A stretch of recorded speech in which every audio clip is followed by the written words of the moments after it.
आप सभी को जय मसीह की हिंदी बाइबल स्टडी इस चैनल में आपका स्वागत है। आइए मिलकर हम लोग प्रभु के वचन से एक नए विषय को हम सीखेंगे और आज हमारा विषय मरकुस के सुसमाचार उसका 5वां अध्याय और 1 से लेकर 20वीं आयत के आधारित है, जहां पर यीशु मसीह एक दुष्टात्मा ग्रसित व्यक्ति को चंगाई देता है। इस घटना को इन शॉर्ट आपके सामने रखना चाहती हूँ। यीशु मसीह एक झील को पार करके गिरासेनियों के देश में आ पहुंचा और यीशु मसीह जब वहां पर आ पहुंचा, एक आदमी ने यीशु को देखा और दौड़ते हुए यीशु से मिलने आया। लेकिन इस आदमी के अंदर काफी दुष्ट आत्माएं थी और इस कारण इस इंसान का जीवन शैली बहुत अलग था। वचन में लिखा है कि ये व्यक्ति कब्रों में रहता था, कब्रों के आसपास रहता था और वो अपने आप को घायल करता था, रात दिन चिल्लाते रहता था। उसके ऊपर कोई नियंत्रण नहीं रख सकते थे, वो खुद अपने आप के ऊपर नियंत्रण नहीं रख पाता था और इसलिए लोग उसको सांकलों में बांध कर रखते थे, चेन्स में बांध के रखते थे। लेकिन ये इंसान उस चेन्स को भी तोड़ देता था, उन सांकलों को भी तोड़ देता था और इस प्रकार एक पीड़ित व्यक्ति यीशु मसीह के पास दौड़ते हुआ आता है। फिर हम आगे बढ़ते हैं। जैसे ये व्यक्ति यीशु को देखता है, वो गिरता है, प्रणाम करता है, हे परम प्रधान परमेश्वर करके कहता है।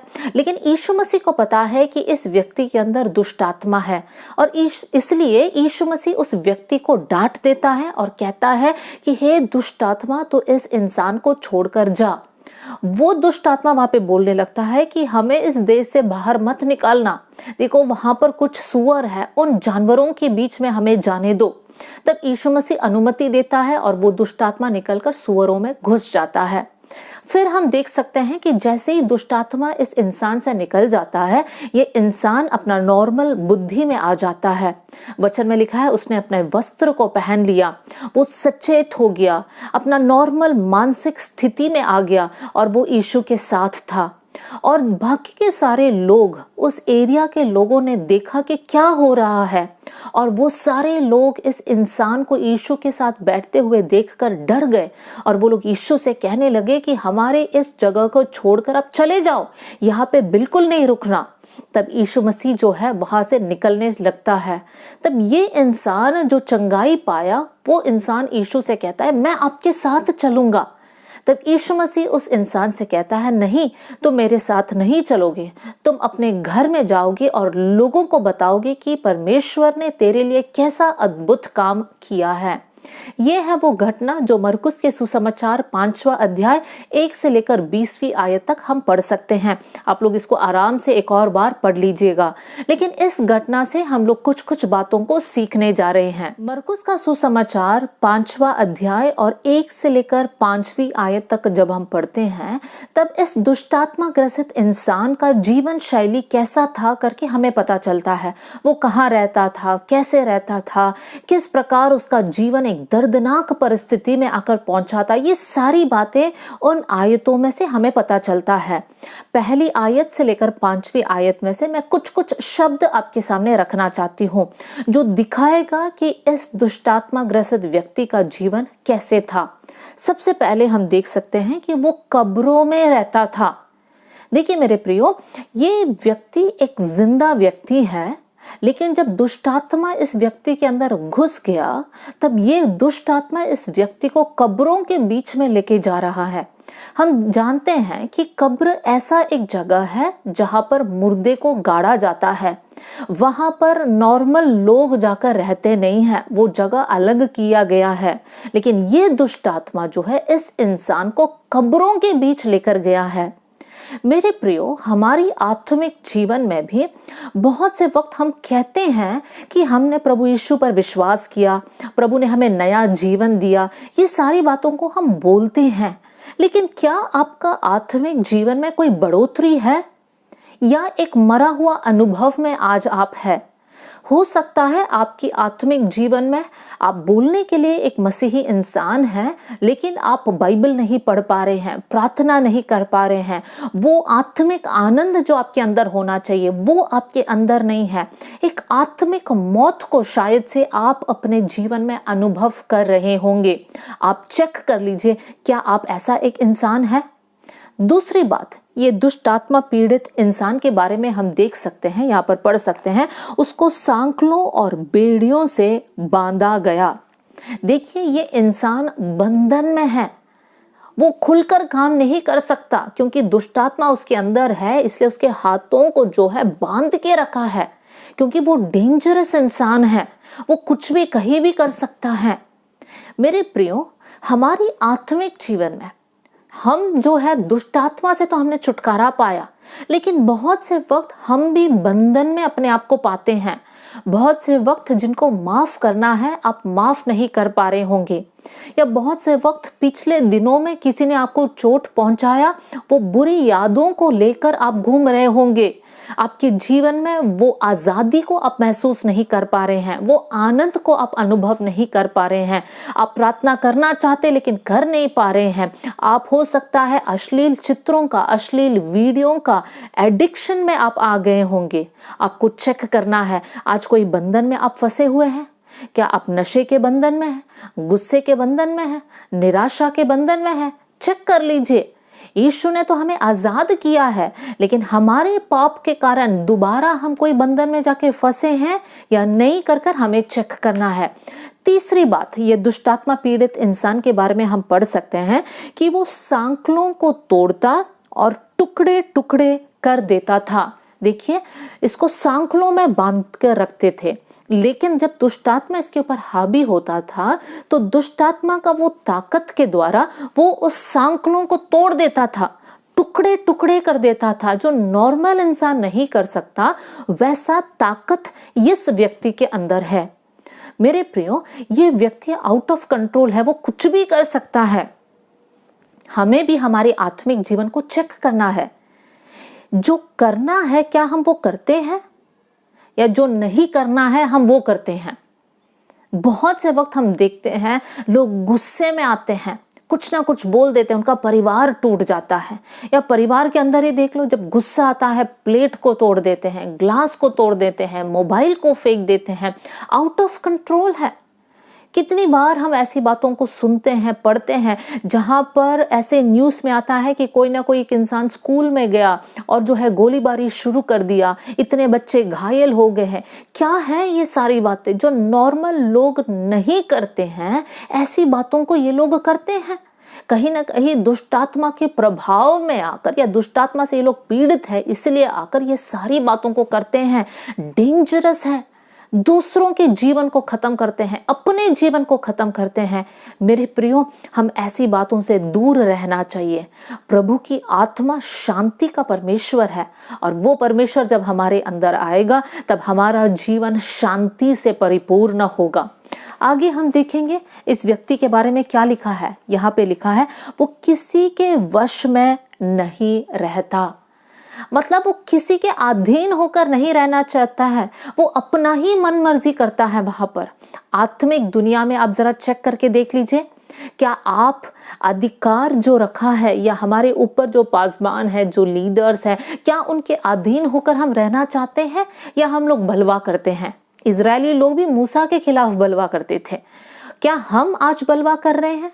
बहुत से वक्त हम देख सकते हैं स्कूल में बच्चे टीचर्स के बातों को मानना नहीं चाहते हैं, प्रिंसिपल के वहाँ पर मैनेजमेंट के अधीन होकर नहीं रहना चाहते हैं। हम लोग भी बहुत से वक्त जो है किसी के अधीन होकर रहना नहीं चाहते हैं। लेकिन वचन में लिखा है, और वचन हमें ये सिखाता है कि परमेश्वर ने जो अधिकारियों को हमारे ऊपर रखा है, हमें परमेश्वर में जो है जितनी बातें हैं उन सारी बातों को मानना चाहिए। फिर हम आगे देखेंगे, यहाँ पर लिखा है इस दुष्टात्मा पीड़ित इंसान के बारे में लिखा है, वो रात दिन पहाड़ों में और जो कब्रों के एरिया में वो रहता था, वो चिल्लाता था। क्यों चिल्लाता था ये इंसान? अगर हम सोच कर देखिए, ये इंसान अपने आप में इतना दर्द को महसूस कर रहा है, कोई उसको मदद करने वाला नहीं, क्योंकि कोई मदद कर ही नहीं पा रहा है। यहाँ पर वो चिल्ला रहा होगा कि मेरी मदद करो, या मुझे बचाओ, मुझे बचाओ, मैं मरने जा रहा हूं, लेकिन कोई भी हेल्प करने के लिए नहीं है। शैतान का ये चाल है। शैतान चाहता है कि लोगों को बंधन में डाले, फिर ये विचार उनके अंदर डालता है, तुम मर जाओ, तो मर जाओ, तुम्हारा जीवन का कोई मतलब है ही नहीं। इस प्रकार के विचार जो है शैतान लोगों के मन में डालता है। बहुत से वक्त आपके मन में भी शैतान ने ये विचार डाला होगा, जीने का क्या फायदा, इससे अच्छा हम मर जाते। लेकिन जब ऐसे विचार हमारे अंदर आता है, याद रखना वो परमेश्वर की ओर से नहीं है, वो शैतान की ओर से है। क्योंकि परमेश्वर तो हमें जीवन देने आया है, और वो भी बहुतायत का जीवन। तो परमेश्वर जब मेरे अंदर है तो हम लोग जीवन जीने के लिए उत्सुक रहेंगे, उत्साह के साथ हम लोग हमारे जीवन को आगे बढ़ाएंगे। फिर देखिए आगे क्या लिखा है। आगे यहाँ पर वचन में लिखा है, वो अपने आप को घायल करता। दुष्ट आत्मा उसमें समा है, इसलिए वो अपने आप को घायल करता, अपने आप को मारता, अपने आप के शरीर से खून बहता। कौन करेगा ऐसा? जब शैतान एक इंसान पर समा हुआ है या प्रभावित भी करता है, तो वो इंसान चाहता है कि वो अपने आप को घायल करे, नस को काटे, फांसी लगाए, अपने आप को मारे। ये सारी बातें जो है शैतान की ओर से हैं। मेरे प्रियो, प्रभु के बच्चे कभी भी अपने शरीर को दंड नहीं देना है, मारना नहीं है, काटना नहीं है, कुछ भी गलत काम नहीं करना है। परमेश्वर का मंदिर है हमारा शरीर, इस मंदिर को हमें पवित्र रखना है, शुद्ध रखना है, और परमेश्वर की महिमा हमारे शरीरों के द्वारा होना बहुत जरूरी है। फिर हम देखते हैं इस इंसान के बारे में क्या लिखा हुआ है। यहाँ पे लिखा है, वो कपड़े नहीं पहनता था। देखिए, ऐसा एक इंसान जो कपड़े नहीं पहनता था, नॉर्मल लोग करते हैं वैसे कामों को ये नहीं कर रहा है, वो कपड़े बिना घूम रहा है। मेरे प्रियो, एक आत्मिक मतलब को भी हमें समझना है। एदन के वाटिका में आदम और हव्वा ने जब पाप किया, तब उन्होंने भी उस वस्त्र को खो दिया जो वस्त्र परमेश्वर ने उन्हें दिया था। लेकिन यीशु मसीह के मृत्यु के बाद जो है, यीशु मसीह ने हमें उस नया जीवन दिया है। हम वचन में पढ़ सकते हैं गलातियों की पत्री 3 अध्याय और 27वीं आयत में कि हमने मसीह को पहन लिया है। जब हम पानी में डूबकी बपतिस्मा लेते हैं, तब हम इस बात को दर्शा रहे हैं कि हमने मसीह को पहना है। आज मैंने और आपने जो वस्त्र पहना है वो सांसारिक नहीं है, वो आत्मिक वस्त्र हैं। जो लोग हमें देखते हैं वो मसीह यीशु को देखने पाए। वचन में लिखा है रोमियों की पत्री में, सब ने पाप किया है और प्रभु की महिमा से दूर हुए हैं। लेकिन धन्यवाद हो उस परमेश्वर का, वो परमेश्वर जिसने हमको नया जीवन दिया, हमारे पाप के दंड को हमारे ऊपर से हटा दिया और हमें नया जीवन और नया वस्त्र को दे दिया है। फिर हम आगे उसकी 6वीं आयत में इस प्रकार पढ़ सकते हैं, वो यीशु को दूर ही से देखकर दौड़ा और उसे प्रणाम किया और ऊंचे शब्द से चिल्लाकर कहा, हे यीशु, परम प्रधान परमेश्वर के पुत्र, मुझे तुझसे क्या काम। देखिए, हम पढ़ सकते हैं कि ये दुष्टात्मा ग्रसित इंसान जब यीशु को देखा, दौड़ते हुए गया और प्रणाम किया। इंग्लिश में लिखा, अपने घुटनों के बल पे गिर गया और पुकारने लगा। क्या पुकारने लगा? हे यीशु, परम प्रधान परमेश्वर के पुत्र।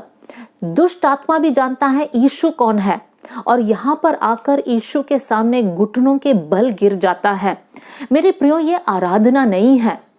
भले यीशु को वो महिमा दे रहा है, लेकिन फिर भी ये सच्चा आराधना नहीं है, क्योंकि यहाँ पर शैतान है ये जो बातें को कह रहा है।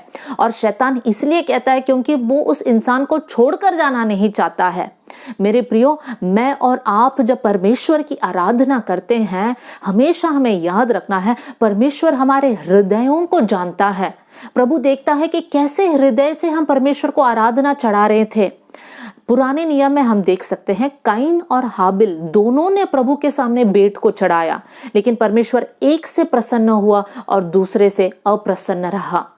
मेरे प्रियो, जब मैं और आप प्रभु को धन्यवाद चढ़ाते हैं, आराधना चढ़ाते हैं, क्या हम लोग सच्चे दिल से कर रहे हैं या सिर्फ दिखावा के लिए कर रहे हैं कि हाँ सब लोग कर रहे तो चलो हम भी करें? नहीं, लेकिन हम जो करते हैं इस विषय के लिए करना है क्योंकि हम जानते हैं कि परमेश्वर कौन है और परमेश्वर ने हमारे जीवन के लिए क्या कुछ नहीं किया। उस बात को जब हम लोग समझकर प्रभु के नाम की महिमा करते हैं, वो है सच्चा आराधना।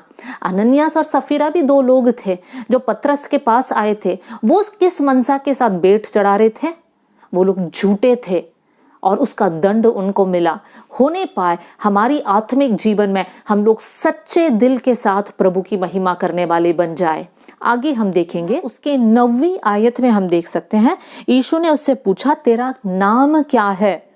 उसने उससे कहा मेरा नाम सेना है, क्योंकि हम बहुत है। देखिए यहाँ पे दुष्ट आत्मा के लिए एक नाम है सेना, मतलब बहुत सारे दुष्ट शक्तियां जो है इस इंसान के अंदर समा हुआ था। मेरे प्रियो, हमें ये समझना है कि वचन में बहुत सारे ऐसे नाम दिया गया है। मैं जल्दी से कुछ आयतों को आपके सामने रखना चाहती हूँ। पहला राजा 22 का 22 में इस प्रकार हम पढ़ सकते हैं, झूठ बोलने वाली आत्मा। कुछ लोग हैं जो कुछ भी हो जाए झूठ बोलते रहते हैं और एहसास तक नहीं होता है। देखिए झूठ बोलने वाली आत्मा है। होशिया 4 का 12 में इस प्रकार लिखा है, व्यभिचार कराने वाली आत्मा, स्पिरिट ऑफ प्रोस्टिट्यूशन। पहला शमूएल 16 का 15 में लिखा है, घबराहट लाने वाली आत्मा। तीमुथियुस के पत्र में भी हम पढ़ सकते हैं, परमेश्वर ने हमें भय की आत्मा नहीं दिया है। नीति वचन 16 का 18 में हम पढ़ सकते हैं, घमंडी आत्मा। रोमियो 11 का 8 में हम पढ़ सकते हैं, भारी नींद की आत्मा। प्रेरितों 16 का 16 में हम पढ़ सकते हैं, भावी कहलाने वाली आत्मा। देखिए बहुत सारे आत्मा के बारे में वचन में लिखा हुआ है। हमें किसी भी दुष्ट शक्ति के अधीन होकर नहीं रहना है। कब दुष्ट आत्मा एक इंसान के अंदर प्रवेश करता है? जब उसका जीवन में पाप होता है। जब मैं और आप अपने आप को पाप से दूर रखेंगे, प्रभु के संतान होकर हम रहेंगे, तब कोई भी दुष्ट शक्ति हमें छू नहीं सकता। देखिए उसके आगे की आयतों में हम पढ़ सकते हैं, 10वीं आयत, और दुष्ट शक्ति ने उसने उससे बहुत विनती की, हमें इस देश से बाहर ना भेज। और उसके बाद हम देख सकते हैं 12वीं आयत और 13वीं आयत में इस प्रकार लिखा है, अतः उसने उन्हें आज्ञा दी और अशुद्ध आत्मा निकलकर सूअरों के भीतर बैठ गई और झुंड जो कोई 2000 का था कड़ाड़े पर से झपट कर झील में जा पड़ा और डूब के मरा। यहाँ पर हम देख सकते हैं यीशु मसीह ने उस दुष्टात्मा को आज्ञा दिया कि तू निकल जाए इस इंसान के शरीर से।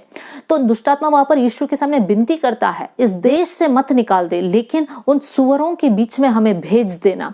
देखिए मेरे प्रियो, दुष्ट आत्मा को भी यीशु के अधीन होकर रहना है। इसका मतलब परमेश्वर यीशु मसीह सबके ऊपर अधिकार को रखता है, सर्वश्रेष्ठ है। इन बातों को हमारे जीवन में हमें समझना है और अपनाना है। इसका मतलब क्या है? जब मेरे अंदर और आपके अंदर परमेश्वर वास करता है, यीशु वास करता है, तो मेरे जीवन में सिर्फ परमेश्वर का अधिकार चलेगा। किसी और दुष्ट शक्ति मेरे जीवन पर अधिकार को नहीं बोल सकता। तो मेरे प्रियो, आप लोग हिम्मत को रखिए, आप लोग आनंदित लोग बनिए, क्योंकि जब यीशु मसीह हमारे अंदर है, कोई भी दुष्ट शक्ति हमें छू नहीं सकता। इसलिए आपको डरने की जरूरत नहीं है, क्योंकि प्रभु हमारे साथ है, यीशु मेरे अंदर है, ये यीशु का मंदिर है। इन सारी बातों को समझकर हमें हमारा जीवन को आगे बढ़ाना है। फिर हम आगे देख सकते हैं 15वीं आयत में इस प्रकार लिखा है कि वो जो इंसान था जो ठीक हो गया, वो कपड़े पहने और सचेत बैठा हुआ दिखाई दिया। देखिए ये इंसान अब ठीक हो गया, अब यीशु मसीह के साथ वो कपड़े पहने हुए हैं। और उसके बाद जब लोग देख रहे हैं, लोग भी डर गए कि इस इंसान को हो क्या गया, कैसे यीशु के साथ चुपचाप बैठा है, कैसे कपड़े पहने हुए एक इंसान है। देखिए यीशु मसीह चमत्कार करता है तो लोगों का जीवन जो है दूसरों के लिए एक गवाही बन जाता है। आगे हम क्या देख सकते हैं? 17वीं आयत में हम देख सकते हैं, तब वे उससे विनती करके कहने लगा कि हमारी बीच से चले जाओ। अब उस नगर के लोग यीशु से कह रहे हैं कि हमारे बीच से चले जाओ, हमारे साथ नहीं रहना। लेकिन एट द सेम टाइम एक बात को हम यहाँ पर देख सकते हैं, 18वीं आयत में जो चंगाई पाया हुआ इंसान है वो यीशु से कहता है, मैं तुम्हारे साथ चलूंगा। कितनी अद्भुत बात है। एक भीड़ के लोग कह रहे यीशु तुम यहाँ से चले जाओ, और दूसरे जगह पे एक इंसान जिसने चंगाई पाया कहता है यीशु मैं आपके साथ चलूंगा। आप कौन से झुंड में हो? क्या यीशु को आपके जीवन से बाहर निकालते हो या यीशु के साथ साथ आप चलने लगते हैं? देखिए मेरे प्रियो, फिर उसके बाद हम देख सकते हैं 19वीं आयत में यीशु मसीह उस इंसान से कहता है, मेरे साथ मत चलना, लेकिन तुम अपने घर जाओ और ये बात सबको बताना कि यीशु ने तेरे लिए क्या किया है। मेरे प्रियो, ये इंसान चाहता था कुछ, लेकिन यीशु ने कहा नहीं। यीशु उनसे कहता है तुम अपने घर जाकर गवाही दे दो। बहुत से वक्त हमारे जीवन के बारे में भी हम लोग अपना योजनाओं को बनाते हैं, लेकिन हमें याद रखना है कि यीशु क्या चाहता है हमारे जीवन के बारे में, ये हमें समझना है और यीशु की इच्छा के अनुसार हमें आगे बढ़ना है। अपना प्लान्स बनाना अच्छा है, लेकिन हर बार परमेश्वर से पूछना, प्रभु क्या ये आपकी योजना है तो ही मैं आगे बढ़ूं, नहीं तो प्रभु मुझे रोक देना। आप मुझसे बात करना कर आप यीशु से कहना। हम यहाँ पर देख सकते हैं 20वीं आयत में वो इंसान अपने गांव जाकर, अपने नगर में जाकर यीशु के बारे में सबको बताया और सब लोग हैरान हो गए, प्रभु पर विश्वास करने लगे। मेरे प्रियो, इस घटना से हम ये बातों को सीख सकते हैं, प्रभु से असंभव कुछ नहीं है। कोई भी शैतानी ताकत हो, अगर आज आपको परेशान कर रहा है तो यीशु के नाम पर पुकारिएगा। यीशु मसीह सबके ऊपर अधिकार को रखता है और आपके जीवन में चंगाई और छुटकारा और आपको आजादी प्रदान कर सकता है। प्रभु इन वचनों के साथ आप सबको बहुत आशीष दे। जय मसीह की।